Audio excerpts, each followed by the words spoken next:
कुत्रा हा जगातील सर्वात इमानदार प्राणी म्हणून ओळखला जातो.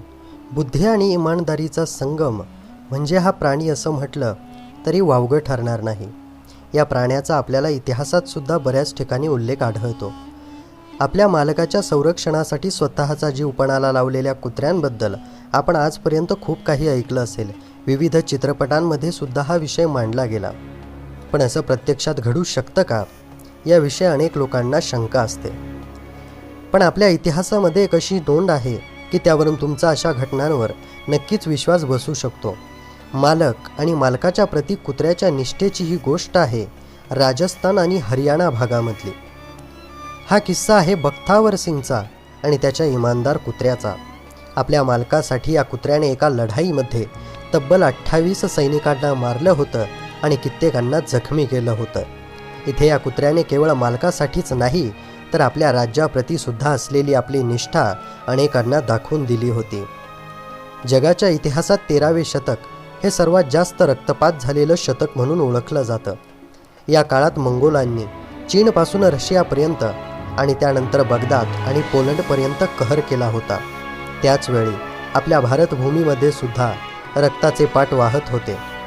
जेव्हा 16वे शतक आले तेव्हा भारतावर मुघलांची सत्ता होती व या सत्तेचा राजा होता तो बादशहा औरंगजेब. औरंगजेब हा अतिशय कपटी, पराक्रमी तसाच धर्मवेडा म्हणून ओळखला जातो. इतिहासात तशा अनेक नोंदीसुद्धा आढळतात. असं म्हटलं जातं की औरंगजेब हा सर्वात ताकदवान राजा त्या काळी होता. त्याच्या ताकदीच्या पुढे सर्वांचे हात टेकले गेले होते. पण काही व्यक्ती असे होते की ज्यांना औरंगजेबाचा गुलाम होणं कदापि मंजूर नव्हतं. ते साल होतं 1670-71. लोहारू हे राजस्थान आणि हरियाणाच्या सीमेजवळ एक राज्य होतं. इथल्या राजाचं नाव होतं ठाकूर मदनसिंह. ठाकूर आपल्या स्वभावासाठी खूप प्रसिद्ध होते.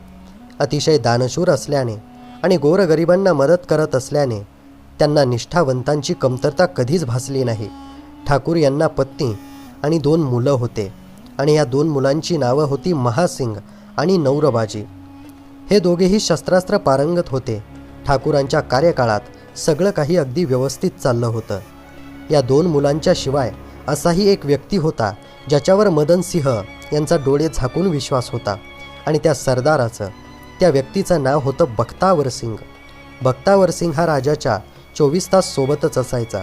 त्याने आपलं घरदार, आपलं आयुष्य सगळंच या ठाकूरला म्हणजे राजाला देऊन टाकलं होतं. त्याच्याकडे तशी काही खास संपत्ती नव्हती. हो, पण एक कुत्रा होता जो त्याच्या महागड्या संपत्तीपेक्षाही त्याला अधिक मौल्यवान होता.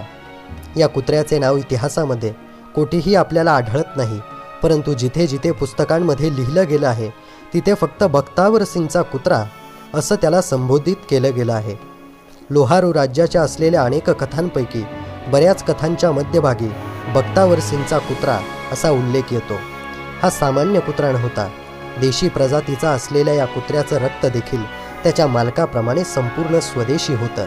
सांगायचं झालं तर ज्याप्रमाणे बख्तावर सिंग हा आपल्या राजासाठी संरक्षक होता तसाच हा कुत्रा बख्तावर सिंगसाठीही संरक्षक म्हणून होता. अचानक हल्ला, संशयितांचा तपास आणि हल्ल्याआधीचा इशारा अशा अनेक गोष्टींसाठी बख्तावर सिंग याने आपल्या या कुत्र्याला प्रशिक्षण दिले होते आणि याच कारणामुळे त्या कुत्र्याला राजवाडा आणि तेथील रहिवाशांच्या संरक्षणाची जबाबदारी देखील सोपवण्यात आली होती. 1671 मध्ये लोहारू सर्वात श्रीमंत राज्य होते. औरंगजेबाला या श्रीमंत राज्यातून रक्कम वसूल करता यावी या उद्देशाने त्याने ठाकूर यांना निरोप पाठवला की राज्याकडून मिळालेल्या कराचा काही टक्के हिस्सा तुम्ही औरंगजेबास द्यावा आणि या बदल्यात औरंगजेब राज्याला सुरक्षा प्रदान करेल.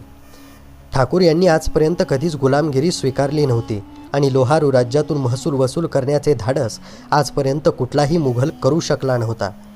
परंतु यावेळी ठाकूर यांनी औरंगजेबाचा प्रस्ताव फेटाळून लावला आणि उत्तर पाठविले की स्वतःचे व आपल्या राज्याचे रक्षण करण्याचे सामर्थ्य ठाकूरांमध्ये आहे. आणि या उत्तराने औरंगजेब चवताळला. त्याने ताबडतोब हिस्सारचे राज्यपाल अल्फू खान यांना निरोप पाठवला की लोहारू राज्याचे ठाकूर यांना अटक करून आपल्या दरबारी हजर करावे, मग त्यासाठी युद्ध करावं लागलं तरी बेहत्तर. या औरंगजेबाच्या सरदारानं अल्फू खानाने उशीर न करता ठाकूरांच्या राज्यावरती हल्ला करण्याची तयारी सुरू केली. ठाकूरांना ही माहिती गुप्तहेरांच्या मार्फत मिळते तोच औरंगजेबाची सेना त्यांच्या उंबरठ्यावर पोहोचली होती. ठाकूर यांनी तत्काळ युद्धासाठी आपले सैन्य तयार केले. दोन्ही पुत्रांनी सैन्याचे नेतृत्व केले आणि त्यांच्यासोबत ठाकूरांचा इमानदार सरदार बख्तावर सिंग हा देखील मैदानात उतरला. बख्तावर सिंग रणांगणात असताना त्याचा कुत्रा तरी मालकाला एकटा कसा सोडेल, म्हणून त्याचा कुत्रा देखील बख्तावरच्या घोड्याच्या मागे उभा होता. खानाच्या सैन्याने आत्तापर्यंत युद्धात घोडे आणि हत्ती पाहिले होते, पण प्रथमतः त्या कुत्र्याला पाहून खानाचे सैनिक हसायला लागले. त्यांना असं वाटलं की ठाकूर इतके अशक्त आहेत की त्यांना युद्धासाठी या कुत्र्यावर अवलंबून राहावं लागत आहे. युद्ध सुरू झाले. ठाकूरांचं सैन्य खानाच्या सैन्यावर भारी पडत होतं आणि त्याचवेळी महासिंग आणि नौरबाजी या दोघांनी सुद्धा आपल्या पराक्रमाची शर्थ करत कित्येक सैनिकांना पाणी पाजलं होतं. बख्तावर सिंग सुद्धा त्याचा मोर्चा मोठ्या ताकदीने सांभाळत होता. या युद्धात बख्तावरच्या कुत्र्यानेही चमत्कार केले.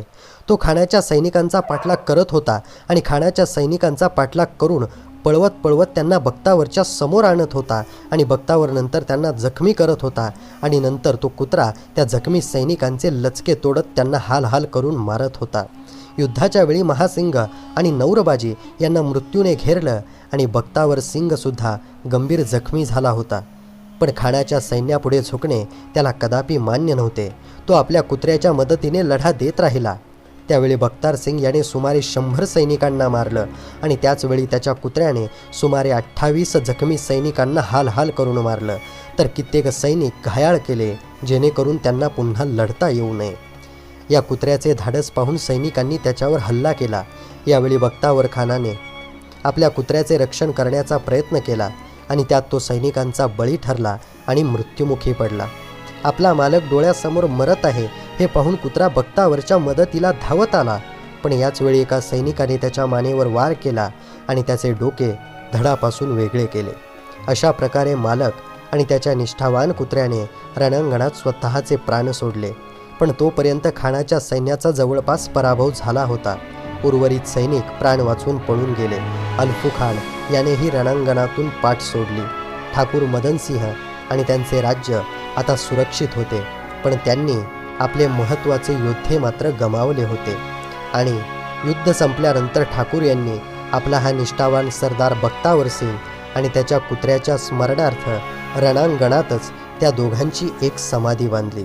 आपण इतिहासात आजपर्यंत पाहिलं असेल की जवळच्या माणसांनी, रक्ताच्या नात्यांनी अनेक राजांची साथ सोडली, राजाविरुद्ध बंड पुकारलं, परंतु इतिहासात अशाही काही घटना आहेत की मुक्या जनावराने देखील स्वामीनिष्ठेचं पालन केलं आणि आपल्या राज्याशी, आपल्या मालकाशी ते मुके जनावरसुद्धा शेवटच्या श्वासापर्यंत एकनिष्ठ राहिले.